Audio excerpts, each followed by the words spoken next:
Retornamos então com outra forma de transmissão de calor, que é a transmissão de calor por convecção. Então vamos definir primeiro o que é uma convecção térmica. O que eu denomino de convecção térmica é o processo de propagação de calor, no qual a energia térmica se propaga pela movimentação de massas líquidas ou gasosas. Essas massas líquidas ou gasosas, ela altera suas posições no meio devido à diferença de densidade entre elas.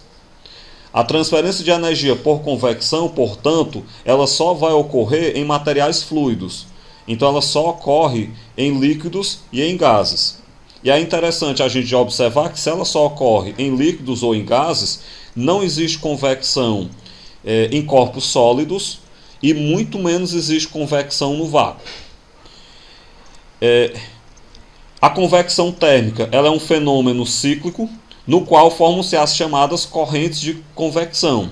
Ou seja, o fluido, o ar ou a água, que está mais quente, ele tende a subir, porque ele vai ter uma densidade menor, e o fluido mais frio, ele tende a descer, porque ele vai ter uma densidade maior. São essas correntes de convecção que a gente observa, por exemplo, quando a gente coloca a água para ferver. A gente percebe que à medida que a água vai se aproximando do seu ponto de fervura, à medida que ela está ganhando uma quantidade de calor, a água começa a se mexer. Esse movimento percebido na água são as correntes de convecção, onde a água que estava na parte mais de baixo da panela, por exemplo, em contato com o fogo, por ela estar mais quente, ela vai subir, porque a densidade dela é menor, e a água que estava na superfície de cima, por estar mais fria, ela vai descer, porque a densidade dela é maior. Desse modo, então, se formam-se as correntes, o movimento dos fluidos, e essa formação de correntes é conhecido como corrente de convecção. A refrigeração dos alimentos nos refrigeradores domésticos, assim como o aquecimento da água em uma chaleira, elas acontecem por convecção, como eu acabei de falar. É isso que explica, por exemplo, por que o congelador das geladeiras são na parte superior. Porque o ar mais frio do congelador, por ser mais denso, ele desce até a parte de baixo da geladeira, e o ar mais quente que está na parte de baixo da geladeira, ele sobe. São as correntes de convecção dentro do congelador. Outra importante aplicação das correntes de convecção acontecem nos aparelhos de ar-condicionado. A gente pode observar que os aparelhos de ar-condicionado eles são colocados na parte superior de cada quarto, próximo ao teto do quarto.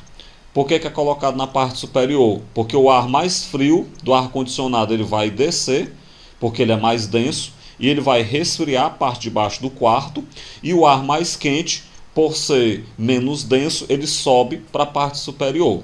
Se a gente, por exemplo, instalar um aparelho de ar-condicionado muito próximo ao piso lá do quarto, do ambiente, a gente vai perceber que ele não será tão eficiente por causa que não vai haver a formação das correntes de convecção.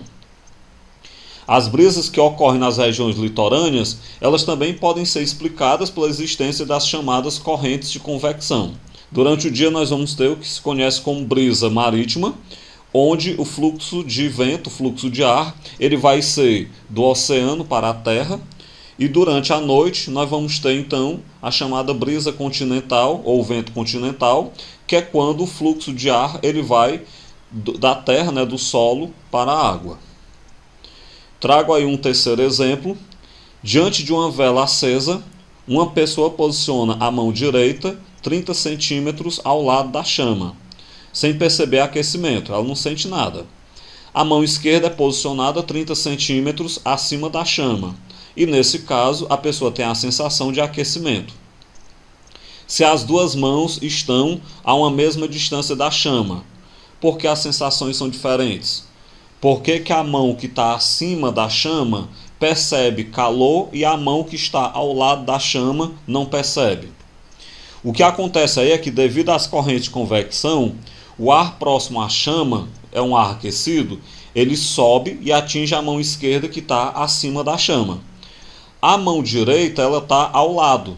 Não existe formação de corrente de convecção para o lado. As correntes de convecção são apenas o ar quente sobe, o ar frio desce. Ou, de maneira geral, o fluido quente sobe, o fluido frio desce.